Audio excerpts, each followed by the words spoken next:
ओम श्री हनुमते नमः। नमस्कार। दुख को कैसे दूर करें, अंक 3 में आप सभी लोगों का स्वागत है। पिछले दिनों हम लोग मृत्यु सत्य है या भ्रम पर संवाद कर रहे थे। मुझे खुशी है कि आपके प्रश्नों की संख्या अधिक थी। आपने इस अंक को पसंद किया, इसके लिए धन्यवाद। आज हम लोग सती प्रकरण पर चर्चा करेंगे। उनकी असामयिक मृत्यु हुई। एक एक करके कारण जोड़ते गए, पर बड़ी बात यह थी कि महादेव चाहकर भी रोक नहीं पाए। सती की मृत्यु नियति थी जो टाली शायद नहीं जा सकती थी। हमारी यात्रा मृत्यु जनित दुख से निवारण के लिए है।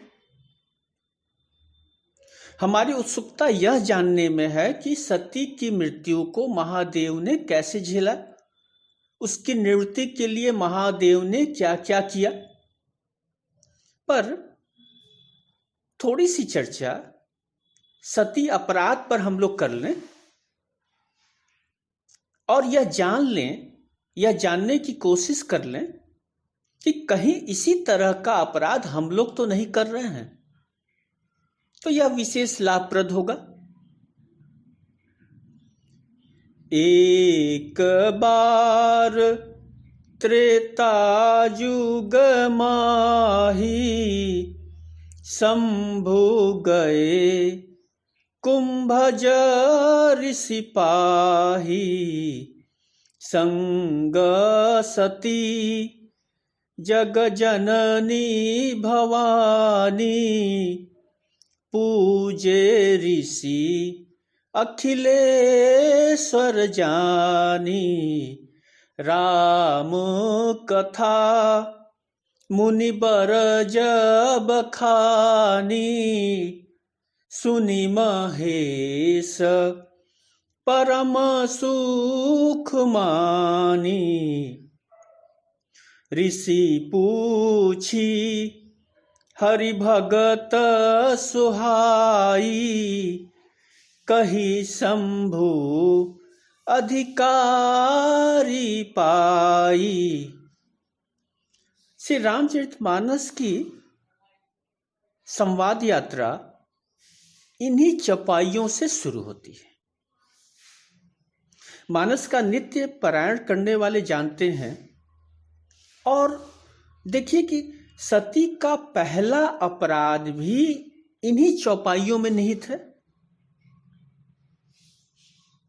त्रेता युग में एक बार शिवजी जगत जननी माता भवानी सती के साथ अगस्त ऋषि के आश्रम में पहुंचते हैं। शंभु गए कुंभज ऋषि पाही। ऋषि उन्हें अखिलेश्वर यानी संपूर्ण जगत का ईश्वर जानकर उनका पूजन करते हैं। फिर महादेव के आदेश पर, अनुरोध पर अगस्त मुनि राम कथा का गान करते हैं और जिसको महेश्वर ने परम सुख मानकर सुना।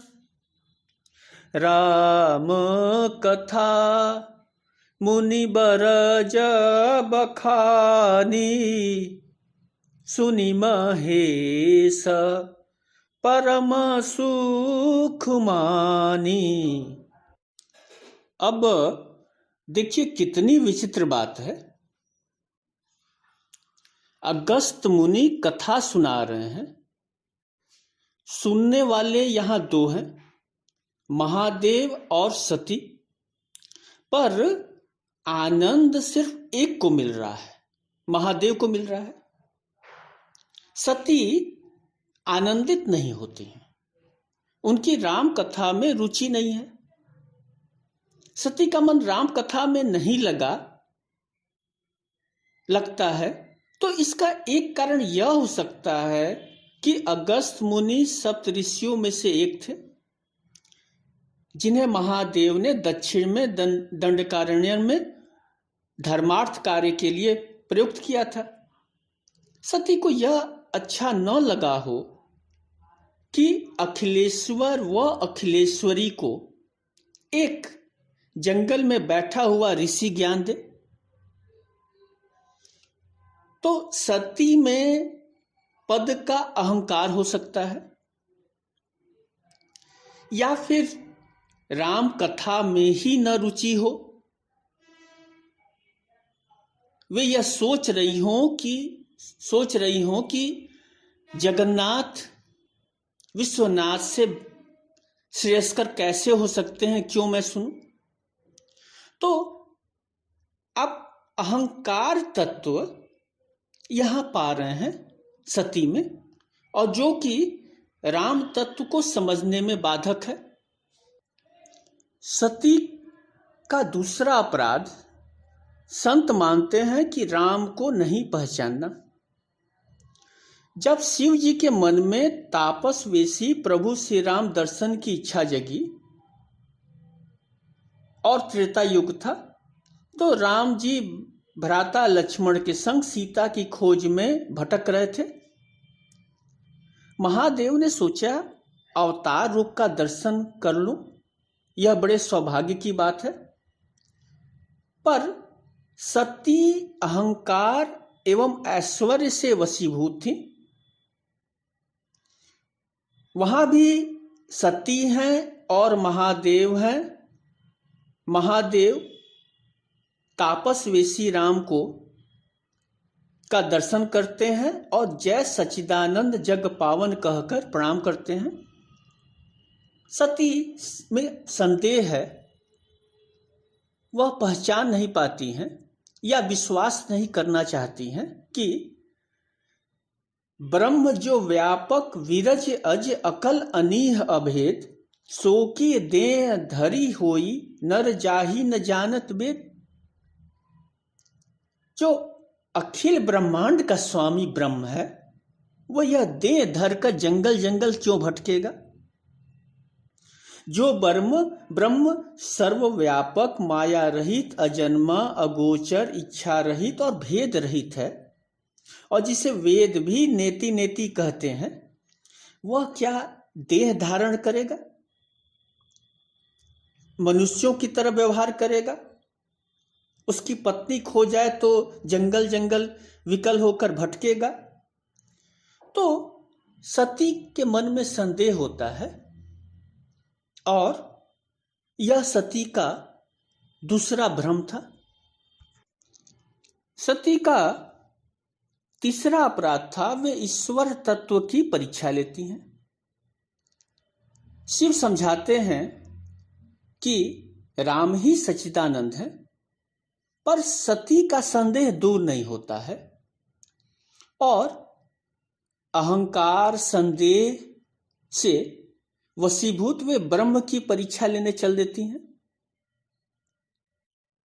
सती का चौथा अपराध था सीता का रूप धरकर छल से परीक्षा लेना। एक तो परीक्षा लेना ब्रह्म का, वो भी, और दूसरी गलती की छल करके परीक्षा लेना।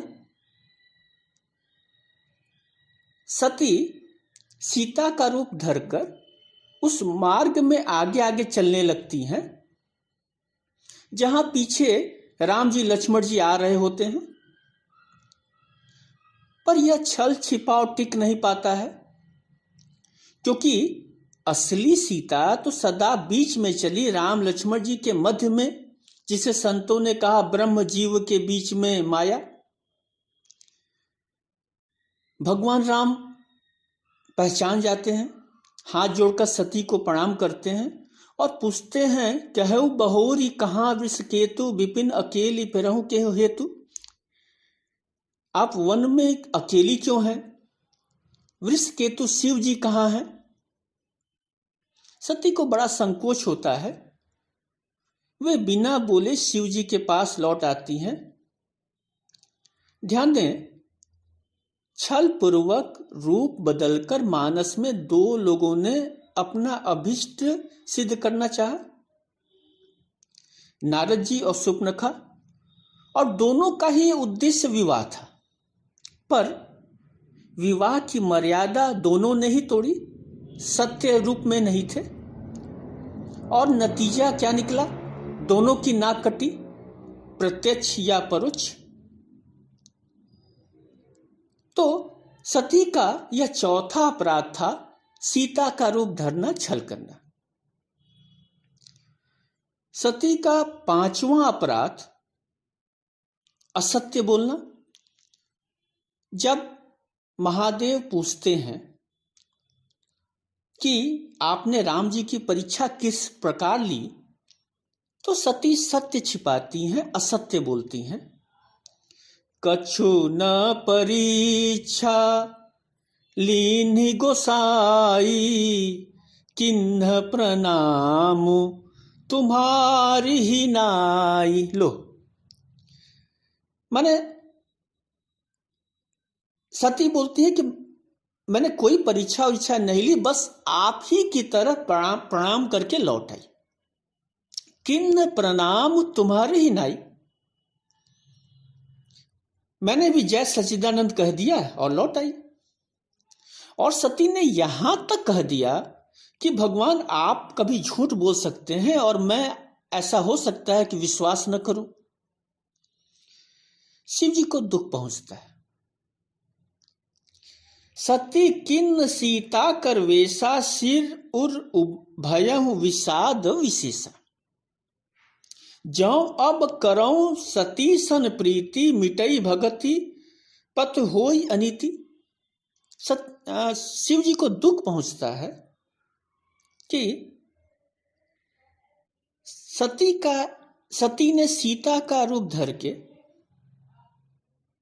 गलत किया, और अब समस्या यह हो गई कि अगर मैं सती से प्रीत करता हूं तो भक्ति मर्यादा का उल्लंघन होगा, फिर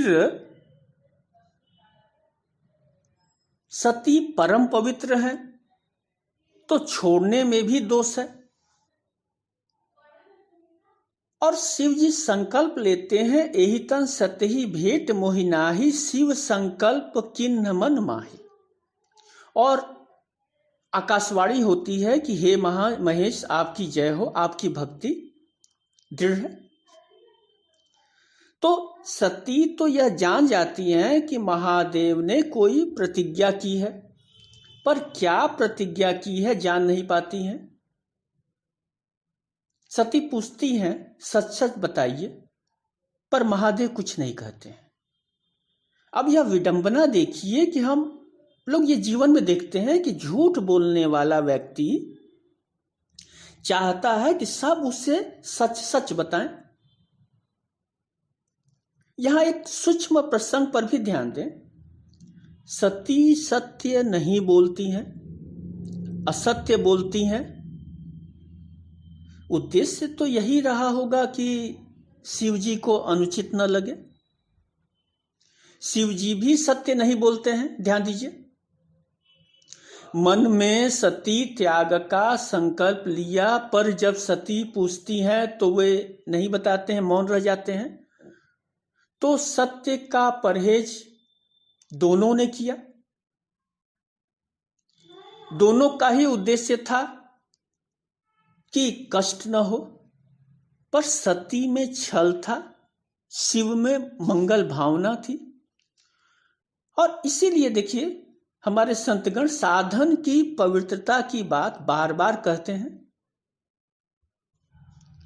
सती का छठवां अपराध, दक्ष को प्रजापतियों का नायक ब्रह्मा जी घोषित करते हैं। एक बड़ा यज्ञ का आयोजन होता है, आप कथा जानते हैं आप लोग, और पर सती को निमंत्रित नहीं करते हैं, महादेव का विरोध करते हैं।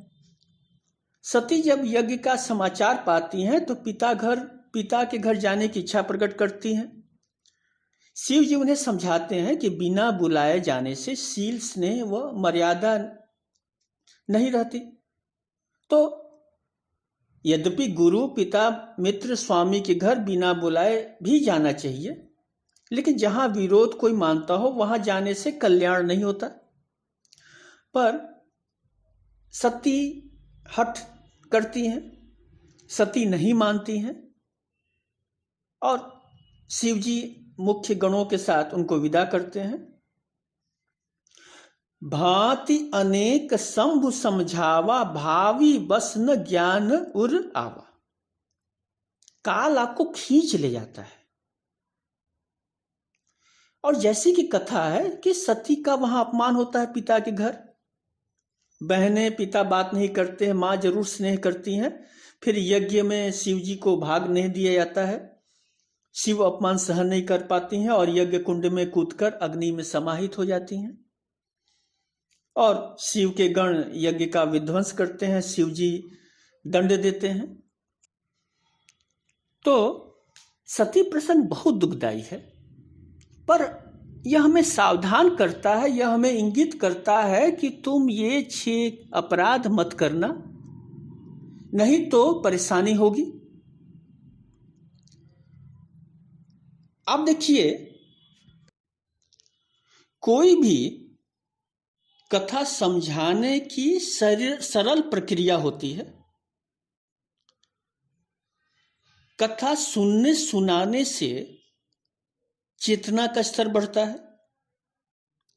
कथा हम कानों से सुनते हैं, बात मन तक पहुंचती है, बुद्धि में वृद्धि होती है, फिर बुद्धि का प्रयोग हम कर्म के चुनाव में करते हैं और अच्छे कर्मों का फल अच्छा होता है, हम आनंदित होते हैं। तो कथा शिक्षा है, शिक्षा की राह है। यह समझने और समझाने की बहुत ही सरल और पारंपरिक प्रक्रिया है और इसीलिए हम लोग कथा प्रसंगों को बार बार सुनते हैं, सती प्रसंग को सुनते हैं, ताकि हम अपने में सुधार ला सकें। विष्णु के देखिए 10 अवतारों की कथा है। श्रीमद् भागवत में तो 24 अवतारों की कल्पना है और इसमें ज्यादातर मनुज अवतारों की कथा है, क्योंकि ईश्वर की सर्वश्रेष्ठ कृति मनुष्य है और वह उसको संभालना चाहता है। मनुस्मृति के एक मंत्र के अनुसार संसार में जड़ पदार्थों में श्रेष्ठ प्राणी है, क्योंकि उसमें प्राण है।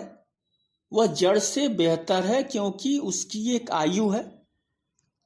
फिर सभी प्राणियों में मनुष्य श्रेष्ठ है, ज्यादा बुद्धिमान है। भूतानां प्राणिनः श्रेष्ठ बुद्धिमस्तु नरः श्रेष्ठ। अवतार के समय सभी देवता लीला सहचर के रूप में प्रकट होते हैं। यह ध्यान दीजिए, लीला शब्द का प्रयोग होता है, हम लोग करते हैं। लीला मतलब स्वांग या नाटक। सती न मरी न मर सकती हैं। सती प्रसंग हमारे लिए है, हमको शिक्षा देने के लिए है। शिव सती, राम सीता, कृष्ण राधा नित्य है, तत्वतः एक शक्ति है और वो सब एक ही तत्व है। उनकी मृत्यु न होती है न हो सकती है।